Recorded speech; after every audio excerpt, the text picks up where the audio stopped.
Welcome to World of Marketing Podcast, a Foster Web Marketing production. Here's your host, Tom Foster. Hey everybody, it's Tom Foster on the World of Marketing, and I'm your host here where I talk with industry leaders in the legal and medical fields about business growth and much more. And so I've got lots of different guests on the show, but today I've got a special guest, my good friend, Pooya Abka, the CEO of Intaker. Intaker is one of the coolest, newest technologies out there for chat. And Pooya, thank you so much for being on my program today, buddy. Tom, glad to be here. Thanks for having me. I know you're a very busy man, and so it's a great honor to have you here. And so, we synced up. We saw each other in Nashville a few weeks ago at the GLM conference. It was great to meet you. I think that's the second time we met in person conference before. So it was great to see you again at GLM. Great partner, both of ours, right? It's an honor to be here. I think the first time was GLM as well. Yeah. In Washington, D.C. But yeah, I'm so glad to be here. Looking forward to the conversation because I've heard a bunch of your podcasts. They're great. I love it. Oh, well, thank you so much. Thank you for saying that. So, Pooya, all right. So Intaker is I'm just going to call it's a chat platform, but it's a kind of special chat platform. Because you've integrated video into it and AI into it. But tell us a little bit more in your words. Give us kind of the elevator speech. I don't want to put words in your mouth, but tell us a little bit about what Intaker is in your words. So the idea of Intaker is, when we first started, coming up with the idea, we did not know a lot of things that we know now. But the basis of the idea comes from the justice gap, because out of the justice gap, how do you mean? Justice gap. Let me elaborate. Yeah, thank you. So there are millions and millions of people out there that never ever seek justice. They are victims, but they never ever do that. And there's a fundamental barrier between them seeking justice and the way that the legal industry can serve these folks. Because of all, and we're talking about all the top funnel activities when someone is a victim for a legal issue, and then they're looking for help. And they're trying to find a lawyer, they're trying to vet a lawyer, and they're eventually trying to hire a lawyer. One of the biggest problems, like barriers that we call it in software roadblockers, is how inefficient is when someone looks for these services and the way that these services are being offered to them. And there are a bunch of operational barriers in there that makes it very expensive for law firms to screen all this influx of all this incoming leads, qualifying them, capturing them, maximizing capturing, because I'm sure as a marketing person, there should always get as much as possible, but also trying to qualify that in a sense that it doesn't cost the whole business, because if someone's getting 100 leads a month and they are investing an hour per lead and they're only signing half of these leads, when you think about it, it's 50 hours of work. And I would give you reasons it's way more than 50 hours. The mental and all the other things that will take from people, it's way more. It's a very inefficient way. And let's go to numbers. Out of the legal industry in the US is about 300 billion, but the real value of the industry is about $1 trillion. That means about 70% of cases are never pursued. That's a big number. So the industry could be 3 times bigger.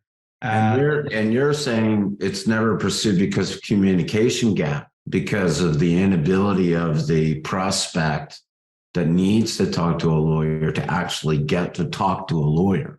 Exactly. Right? Exactly. And what you're saying is that from the lawyer perspective, the old school way of answering the phone, or, even if you have somebody doing it for you, is inefficient. That's what you're saying.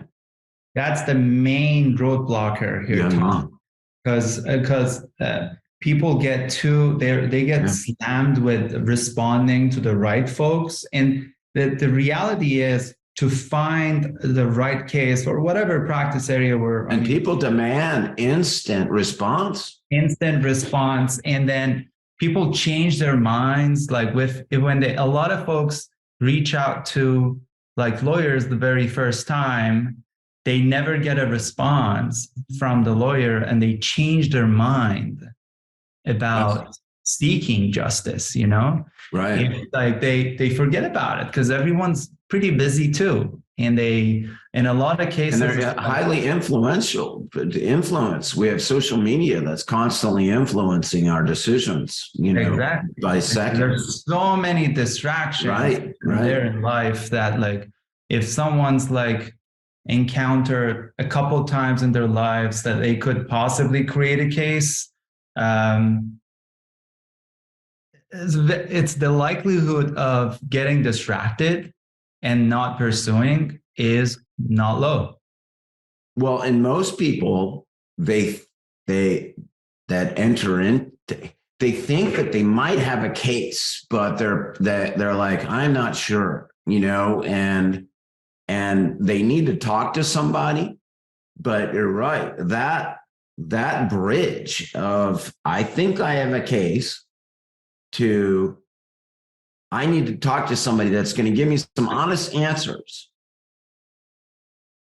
And in fact, most people don't really have a case, but they need to talk to a lawyer to find that out. And then the other side of that is, for the lawyer, it's a giant waste of time to talk to a lot of people that don't in fact have a case. So your solution really solves that problem, because it automates that qualifying, or that, yep, we can answer your these easy questions, or these, you can even make it even more complex with your system. Your system is as complex as you want it to be. That's exactly what it is. So rather than an hour that I mentioned earlier, this should take 20 seconds. Yeah. And then you get them to either you don't have a case and we've answered your questions to your satisfaction, or let's get you in front of a lawyer quickly, without manpower, without spending manpower. And Pooya, what the additional thing to what you've done, besides recognizing that, is the way that you humanized it so well with adding the video piece. So, Tom, the point, when you look into this whole automation process, automation is a double-edged sword, right? Yes. So on one end, you're losing the personal touch, which is right. You talk to lawyers. If you talk to, as a matter of fact, if you talk to any kind of small business that's built on personality of one person behind it, I'll give you an example for Foster, right? It's built on the personality of the person that's running the company, right? The culture, the people, the way that the system behind the hiring, all those things are built on top of that person. And when you think about automation, it's pretty scary engaging automation without having a plan, and possibly even eliminating that beautiful fact about the business, and that's like the personality of that person behind the business. It's pretty scary to me, and that's why a lot of people, if you start cold calling a bunch of lawyers and tell them that, hey, you want to automate their whole intake process, I would say 7 cases out of 10, you're going to hear that. How about the personal touch? How about the empathy? Right.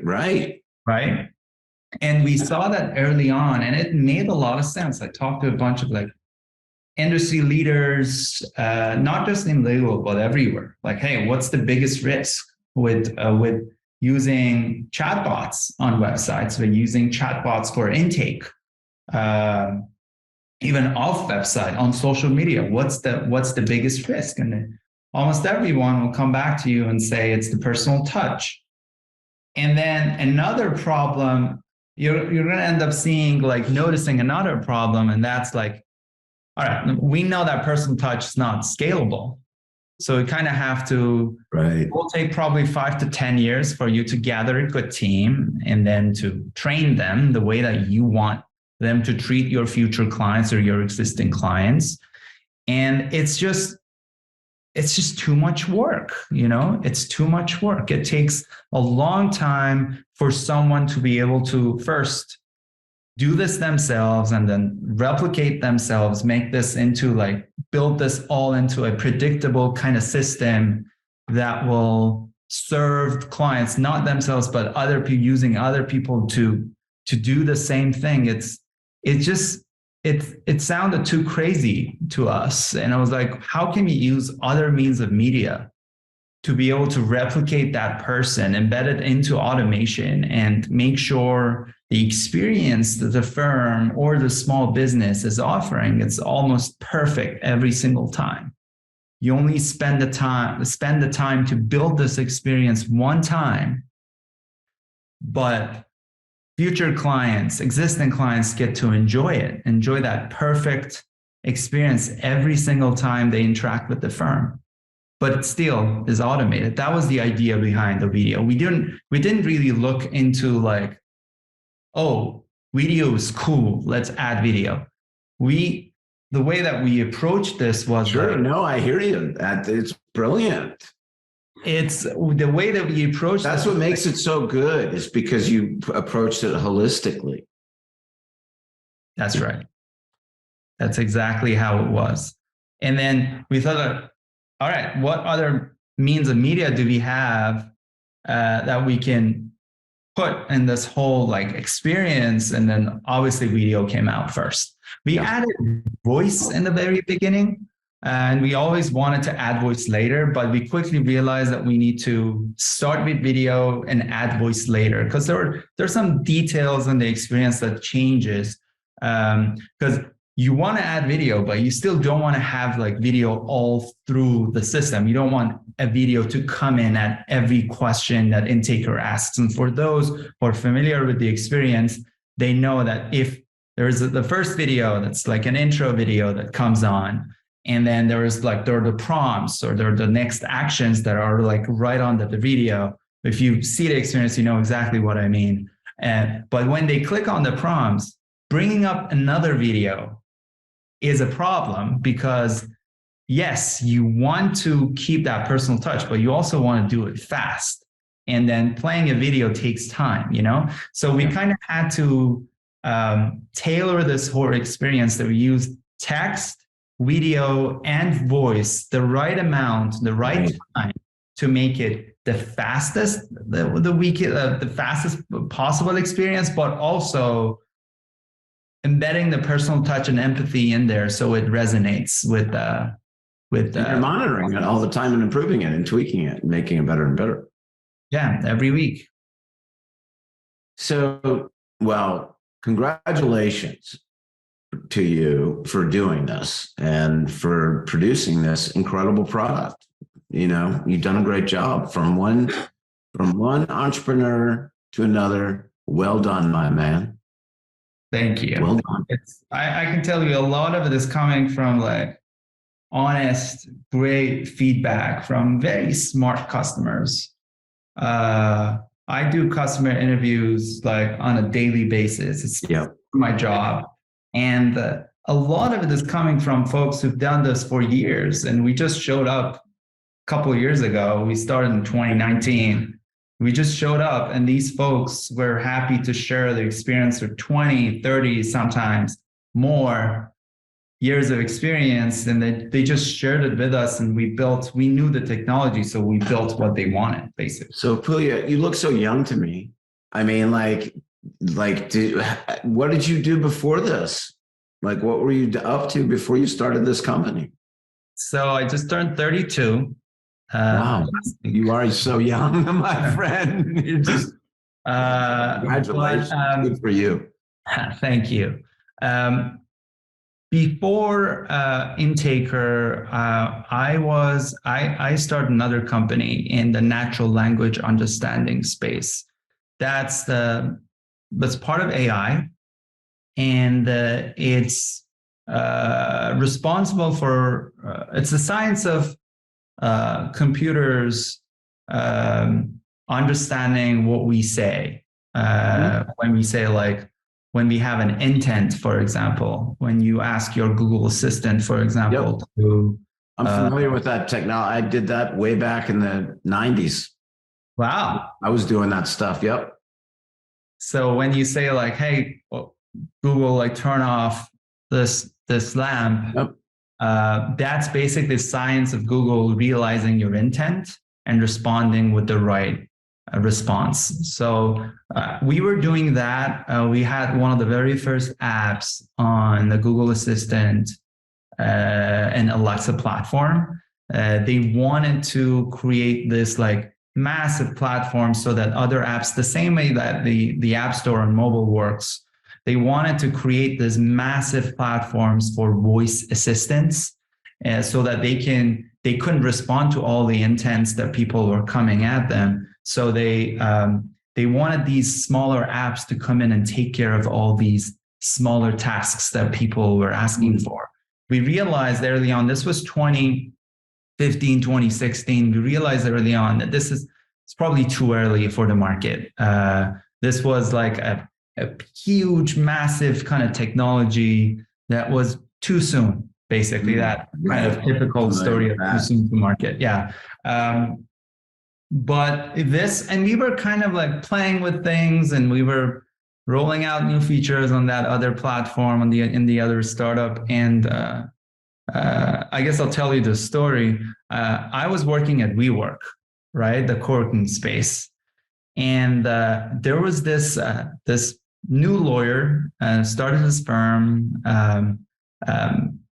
I think he was like 6 months in or so. He was like buying leads from all these like online platforms, like marketplaces, and he was like taking phone calls. And I was like right next door trying to code and do work for this other startup that we were working on. So I took him out for lunch and to just tell him to, dude, keep it down. I'm trying to work here. Otherwise, like, my next move was asking WeWork to move my office, right? Right. In that lunch, we started like complaining about all this process and why he is like seeing all that pain. And it was, believe it or not, it was actually more painful for him than it was for me. Taking all those 40 minutes, 50 minutes calls just to say that I can't take your case.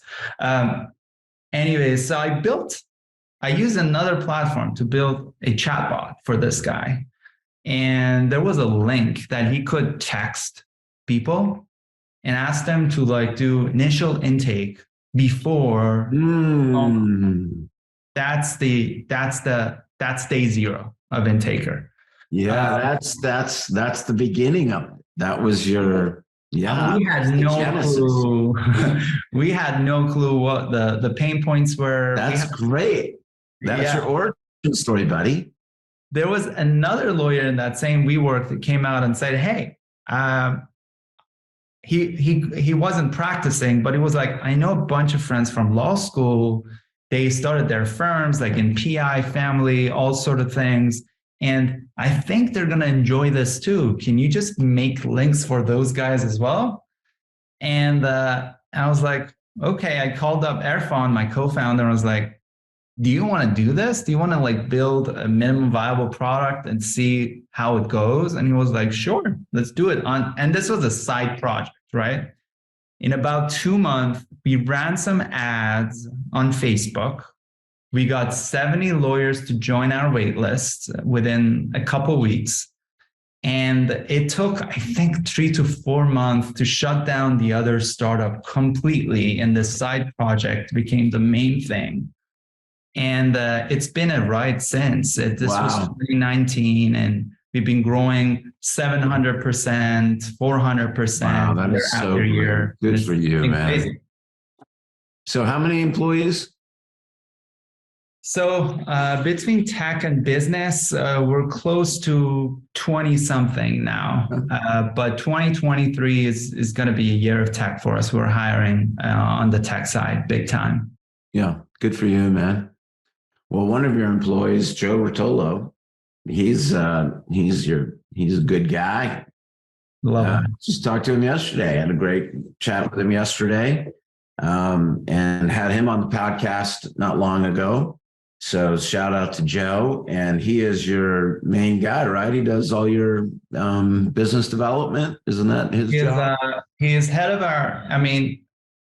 I hired him as like a junior account executive, one of our very first sales hires. And now he runs his own department, partnerships. Yeah. He's not even involved in direct sales anymore. Now he has his direct reports, and it's actually a very interesting story. Yeah, tell the story about how you met him, because we've got it on the other podcast, but I want to hear it from you. He told the story on that podcast, but I want to hear it from you. It's actually a funny story. It might tell a couple of things to new founders about like how they can hire. Exactly, this is a great story. Their execs. Yeah. I don't recommend it, but it works. Right. So at the same rework that I told you about, like all these ideas, about I think 10 months or about a year into this new company, Intaker, I was trying to leave office for lunch. So I walked into the elevator. There was another guy, Joe, who walked in. He started talking and was like, "Hey man, I'm so happy right now. I just want to share with you. I quit my job. I quit the job that I hated." And I was like, "How come?" It was like, this solar company, he just moved from New York to LA. And it was like, these guys, he was talking like about like the solar company that he was doing sales, like commission only sales for. Mm-hmm. And I was like, he seemed like a good guy. He had the right kind of intentions, and he just quit a job that he was like bold enough to quit it within 2 to 3 weeks after moving from one city to another. I loved all the very first impression made a lot of sense to me. So I was like, "Do you want to walk with me?" Our office was right next to a mall, like Century City Mall. So I was like, "Do you want to walk with me in the mall to talk about things? I just started the company, and I find you very interesting. So do you want to talk?" And I was like, "Sure." And we talked for 5 minutes. I showed him my calendar. I remember like the calendar of all the demos and everything. I was like, "Do you want to interview for the very first salesperson in our company?" And I was like, "Sure." And so the random guy I saw in the elevator. That is such a great, I love that story on so many levels. It just showed, first of all, I just love Joe and his personality. You're lucky to find such a person, or he found you found each other. And I love, Pooya, that you recognize that and you scooped him up. And that says so much about you as a leader. And you're so young, and you've just done so well and so smart. I'm just so proud of you. Like, well done, my man. To recognize these things and to chase them down so tenaciously and do this. It's so great. I love it. And I love that we're partners. Well, we love you guys too. Like I know that I haven't been involved in the details of the partnership, but I am involved when Joe talks about it, when Chris talks about it, like in our partnerships. Foster is one of our best partners ever. We love working with you. Actually, one of the most successful clients that we've ever worked with are Foster clients. This tells me about how good the agency is performing for the clients, and we see so many agencies like working with all these different folks out there. We see so many agencies, and believe it or not, we can quickly spot the good ones by the way that their clients are performing and how their website is performing, because we see the numbers in the back. And yeah, of course. Foster, if it's not the best, it's one of the very best in the country. Well, I think I send a email about every week to one of my clients and refer them to, and I send it to both my client and to Joe, referring them and saying, you got to get on Integra, man. It's I'm on it. You got to be on it. And I love it. So, okay. So congratulations. Tell me, what is, love this question, biggest mistake you ever made? Hiring the wrong folks. Hiring the wrong folks, right? Yeah. Yes. And dealing with B players. B players, I think C players are great. Because, like, there are C they don't players. cost very much, but B players, they're the ones that cost you money. B players are the ones who are not A, obviously, but they're not C either. They're going to hang out in there and they're going to change the culture of the company. And I can tell you, a lot of these B players, they're just not in the right setup. If they go somewhere else, another company, another setup, they're going to perform. They're going to be an A player, no doubt. But I think building up a company, as I'm sure you've seen and you've experienced it so much in the past decade, is all about getting the right people in. And the trick to that, and I probably say it on every podcast. I mention this man's name, which is Jay Henderson. And you met Jay at GLM. Yes. Jay Henderson, jhenderson.org. He's the guy that you talk to for all your hiring. I don't hire a person without his help and his involvement. We just hired somebody today. And that was only after they passed the J test with flying colors. And wow. So there's another one. And we've done podcasts with Jay Henderson. We'll link to it, the podcast. But yeah, we don't do anything. But yes, I agree with you. That's one of the biggest things is hiring the wrong people. And I've done that in the past. And it's always if I've gone against what Jay said. And so last time I did, I said, I'm not doing that anymore. So tell me about what is a challenge. What is the biggest challenge that you've had to overcome, maybe personally or professionally, that you're willing to share with us? Absolutely. So the biggest challenge for me was at a point in my life that,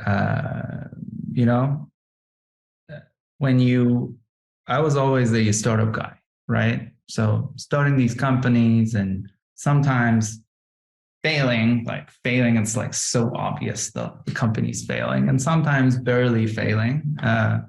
The biggest challenge for me personally was keeping up and staying in the route and continuing what I thought is the right thing to do for me.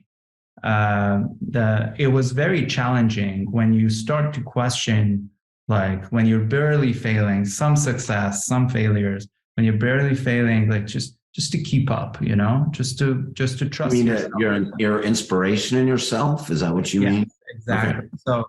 So just to stay in the route and stay strong and continue. Sometimes you start doubting yourself and your abilities. Am I really built for this? Am I really I'm wrong about what I thought I'm good at. Are you involved in any kind of mastermind groups or any kind of mentoring groups, Pooya? So a lot of the stuff, a lot of these, we haven't took any kind of investments, but we're involved in a lot of these VC groups that back this mastermind, like CEO mentorship, young CEO mentorship. And I'll be honest with you, for young CEOs, there's a ton of content out there that they can use. Like for me, it was just looking up to folks that were like 1 or 2 years ahead. Yeah. Exactly. That's what I'm saying. It's like a lot of, because I've been involved in many masterminds, one in particular called Business Black Ops that's run by Dave Freeze. I don't know if you're familiar with Dave Freeze, but it's something, and I've done podcasts of him in the past, but that's something I'll send you information about, and I'll introduce you to Dave Freeze. That's something you might want to look into for yourself, because it's just a bunch of us entrepreneurs, CEOs, and I've been in that, I think, 15 years now. And to me, it's fantastic. That's what's been helpful to me. And it's owners of businesses from all variances, from, few million to gazillion million, and all walks of life. And so you get a taste of it all. And same foundation, no matter if you're running a law firm, if you're running a company, a marketing agency, it's the same foundation, and it's a lonely job. It is. So what has been your proudest moment? The proudest moment is one of the proudest moments, and I would say in the past month or so, is now, because I'll tell you another story, a short one. Foster was one of the very first marketing agency I encountered when we first started. I encountered the software side of your product, and the fact that I'm here right now talking to you is a proud moment for me, Tom. You are too kind, sir. I'm such a gentleman. Honest with you. Like, you guys there are a few agencies in the country that are doing so well, and the fact that we're friends now, I think it all goes back to personal relationships. And in fact, the fact that we're, after about 3 years of being in this industry, we're here, I think it's a proud moment. Yeah. Well, thank you for saying that, buddy. I feel the same way. I really appreciate the fact that you have developed this technology, so I didn't have to. Right? And you guys are so great to work with. You're just so great to work with, and your back end is so well done. The interface, everything about it. So everything about working with you guys has been top notch. You've delivered, and look forward to many years of working with you guys. And everybody, listen, this is the now, and this is the future. You want to have this intaker on your website. I got it on mine. I telling all my friends, intaker.com, go there. That's how you get started. You can talk to them about how much it costs. I don't even know how much it costs. It doesn't matter. Do it. Get yourself set up. I can't give you more of a glowing more endorsement than that. And it's worked, as Pooya said, and I can tell you too, that it has worked so well for our clients, those that have moved to Intaker from other chat platforms. It's more than just a chat platform. It's more than just a chat platform. It is like a chat and intake combined in some kind of super steroid to make it even better. So it's like fantastic technology married together with AI and just great stuff. So intaker.com. Pooya, it's been great talking to you, my friend. I look forward to talking to you more. Is there anything you'd like to say before we go? No, I just appreciate all the great feedback that yourself and your team have been sharing with us. It's the reason the product gets better. I appreciate the partnership, and just having a lot of fun working in the industry. And a lot of people might think otherwise, but this is a fun industry to innovate in. I invite other founders, entrepreneurs, tech people to come in here and innovate for lawyers, because it's a lot of fun. But thank you, Tom. They're not so bad, lawyers. Not so bad. Not so bad. Okay, buddy, you have yourself a happy Thanksgiving, a wonderful time with your family and your friends. And I will talk to you soon, Pooya. Happy Thanksgiving. Everybody, it's been Tom Foster and Pooya Abka. Abka, did I say that right? That's exactly how. All right, there we go. On the world of marketing, happy Thanksgiving, everyone. Talk to you soon.